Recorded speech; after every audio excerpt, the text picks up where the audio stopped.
Good evening, everyone. Good evening. Thank you all for being here. I know it's been a long day. I want to thank Southside Together and the CBA Coalition for their hard work and deliberation to protect the residents of this city, and particularly our seniors who are on fixed income. Thank you. This Jackson Park housing pilot is an incredible testament to how we are building safe and affordable communities. We're excited about the expansion, of course, of the ADU. We're grateful that we have a new member of our city council, Alderman Walter Burnett the third. And then, of course, today we were able to have an historic moment where we were able to settle the Watts cases. And it's yet another example of how we are moving with expediency to deliver high-quality government for the people of this city. With that, we'll open it up to a few questions. Okay, we're just going to do one question to get through everyone. Heather, you ready? Gosh, nothing like on the spot. Hi, Mayor. Hi. This week, the coalition behind the consent decree moved to enforce the agreement, saying that the city was in violation of it because of an increase in the use of force by Chicago police officers against members of the public, specifically with what the department considers lethal uses of force doubling in 2024 as compared to 2023. Is that an acceptable amount of use of force by the police department with you? And does the city need to do more to come into compliance with the consent decree? Well, we obviously are moving forward with coming into compliance with the consent decree.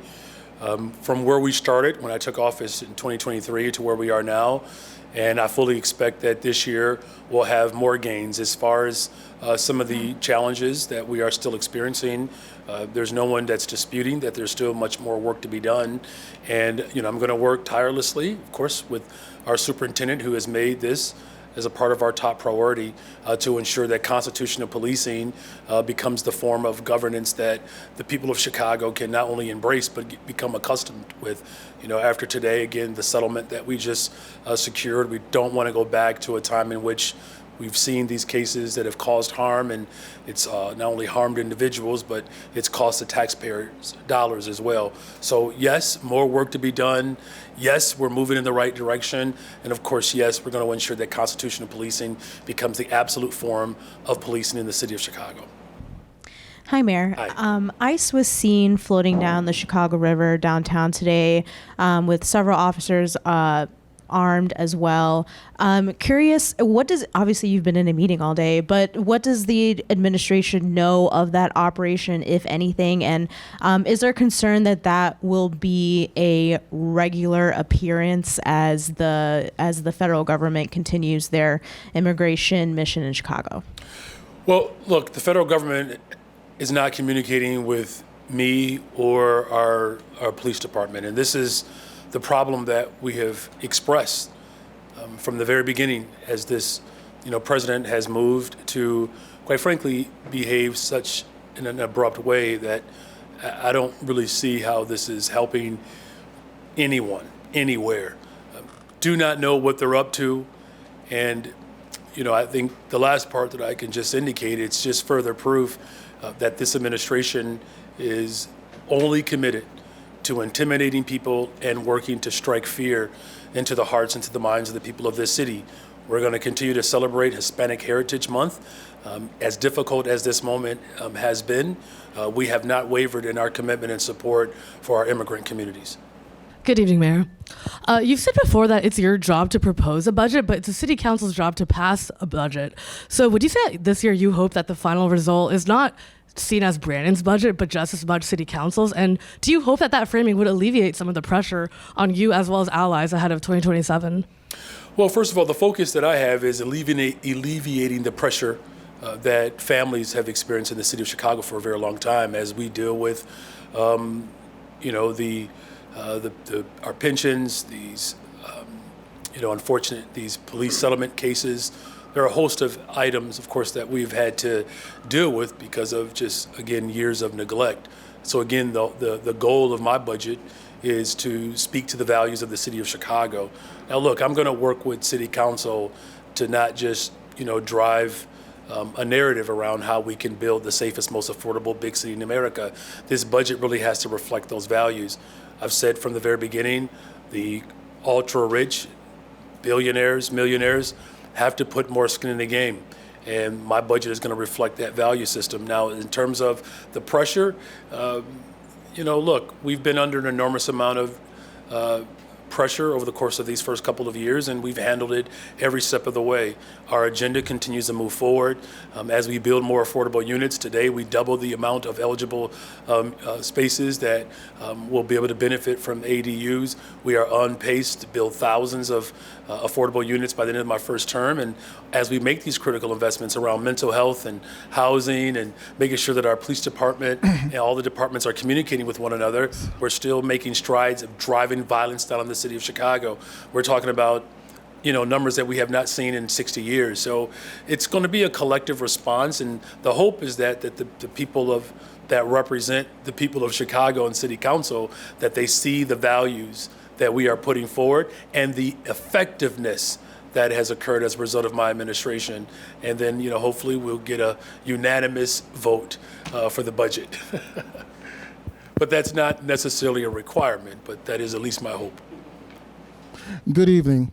Good evening. So the Deep South Press Corps' cauldron of sources has confirmed that the Housing and Urban Development, or the Department of Housing and Urban Development, was in Chicago all of last week investigating state governance through J.B. Pritzker and your local governance. And they were particularly concerned, or quizzed some civic leaders, about why you are still pushing Walter Burnett Jr. for CEO of the Chicago Housing Authority before you sorted out these potential conflicts of interest. Among them, a lack of a waiver, they say, is federally required. Mark. And do not tell me how to do my job that I've been doing for 40-something years. I'm asking the question. Okay, please do. Question. So, with these conflicts of interest, we were wondering, is there a timeline you have for clearing this stuff up before it gets to the point that the feds say, you know what, enough is enough.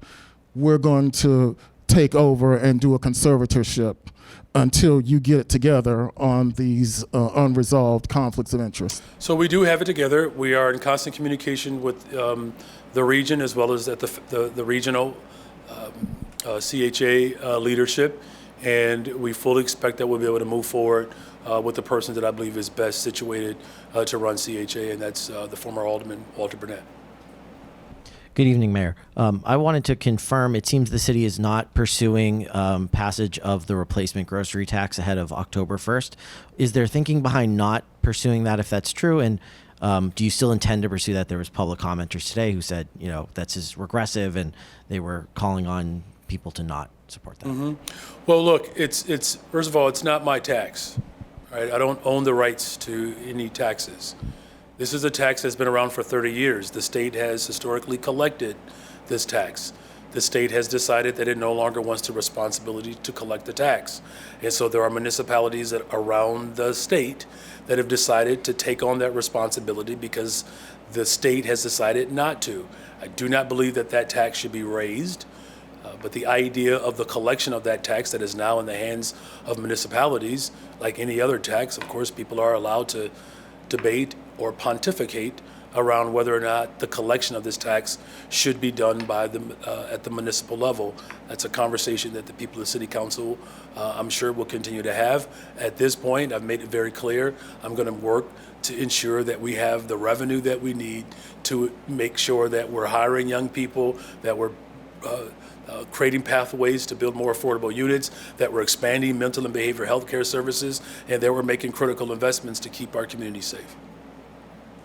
Hi, Mayor. Lee Giangreco reporting for Southside Weekly today. Wanted to ask about the CBA. Do you support similar set-asides in other gentrifying neighborhoods? And can you comment on the foundation itself not supporting this CBA? Well, look, I can't speak to someone's intent or their desires or commitment. I only can speak for myself, and what this pilot program is ultimately doing is protecting seniors. We're talking about individuals who are on fixed income, right? And look, we're also talking about communities where they're overwhelmingly working class folks, brown and black folks. Now, as far as, how do we make sure that development happens without gentrifying communities? It's doing the work that we're doing, green social housing, ADUs, these agreements with community stakeholders. Do I believe that we should think more strategically about how we can do this system-wide? Of course. Like, we don't want people to get pushed out of this city. We don't. And we're talking about for places across this country where the average price of a home is $1 million, $900,000, rent $4,500, $4,200 a month. We don't have those type of significant challenges in the city of Chicago, but if we're not strategic and intentional about our policies, that could very well be the case. Today is a good day because we're moving in the right direction. We double the amount of eligible homes that now can benefit from the ADUs.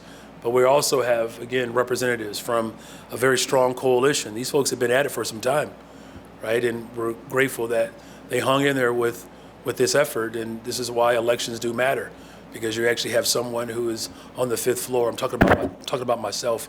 I don't normally do that, but I think in this instance, if you would just indulge me, I believe in protecting working people, and I will do whatever is necessary to ensure that the people of this city can afford to live in it. So just to clarify, you wouldn't support like a kind of copy paste of the CBA for another neighborhood? Good evening. It was widely reported, not by Axios, but by others, that there would be a big reshuffle of council leadership today with Emma Mitz as vice mayor and Alderman LaSpada and zoning. What happened, and do you think we're going to be seeing a different lineup suggested next month?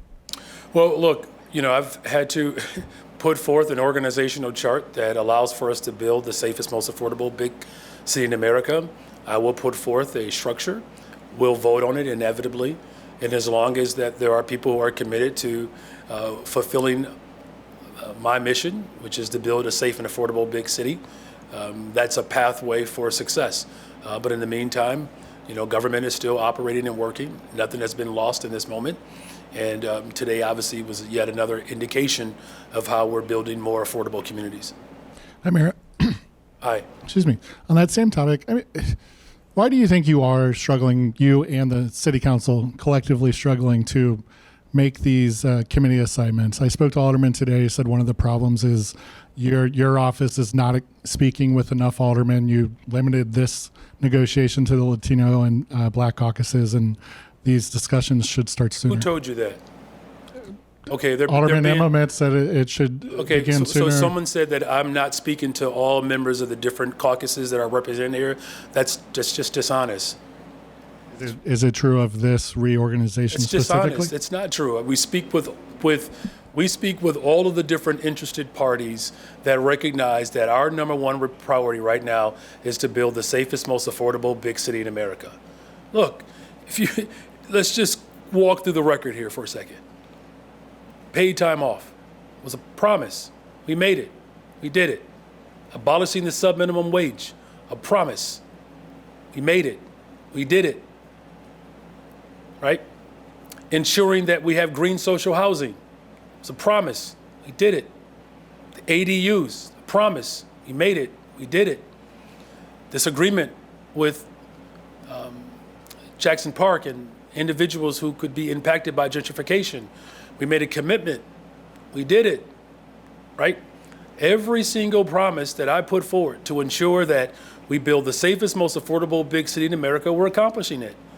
We had an historic action today where over 200 years collectively of time in prison, jail, we were able to settle that case. No other administration in the history of Chicago has been able to accomplish that. The $1.25 billion bond investment to build more affordable homes and economic development. We have an airport that is breaking records every day. Hotel occupancy is up. Tourism is up. Ridership on our trains are up. And violence is down. I mean, I hear you, but government is still functioning. Look, there's a lot of work for us to do, but you can't sleep on the fact that our investments, I should have mentioned mental health and behavioral health service as well. that the investments that we have put forth based upon promises that we have made for communities that have been historically neglected for decades, we are fulfilling those promises. And so in the process of this reorganization, as long as there's a commitment to allow for this agenda to be moved forward, then I think that's the most important thing here. Thanks, Mayor. You're welcome. Do you mind if we jump over to James Comey? I know it was busy inside and outside chambers today, and this is unprecedented with two charges for obstruction and alleged false statements. Yeah, look, this is further proof that this president has used, the sanctity of our departments within government to politicize them. Look, he said it. He's going to go after his political enemies. He's politicized the, United States military, the National Guard. The president is investigating me for hiring too many black people. Now he's threatening to withhold dollars because we want black children to be successful. I really want to call him a name. But my Lord and Savior Jesus Christ is asking me to just stay saved. Jeff? Good evening, Mayor. How you doing?